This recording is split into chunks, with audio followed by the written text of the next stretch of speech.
Early voting began today across North Carolina. And if you plan to vote before the November 4th election, there are some changes this year that you need to know about. News 13's Lauren Brigman gives us a preview of what to expect at the polls.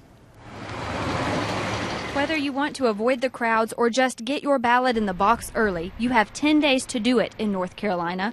This year's early voting period reflects some changes brought about by the voter bill passed by the General Assembly last year. Early voting is a week shorter than it was 2 years ago, running through November 1st, but there are more sites and longer hours. Plus, there is no in-person registration during the one-stop period now. Election officials say you may have to wait a few extra minutes in line when you come out to cast your vote. That's because legislators have changed the ballots this year. There is no longer the straight ticket option. They're encouraging you rather to vote for the person, not for the party. This time, more than ever, they need to be prepared. Voters have mixed opinions about this change. I think not being able to vote a straight ticket is a little more confusing to people. As long as you know, it's really not that confusing. It takes a little bit more time, but it's all well worth it. Some say early voting is still the way to go, in part because of the convenience. We feel it's our civic duty to vote, and there's always fewer lines when you come early.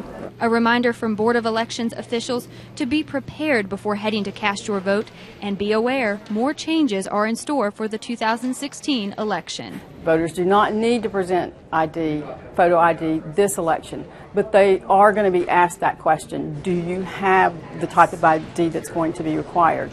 In Asheville, Lauren Brigman, News 13.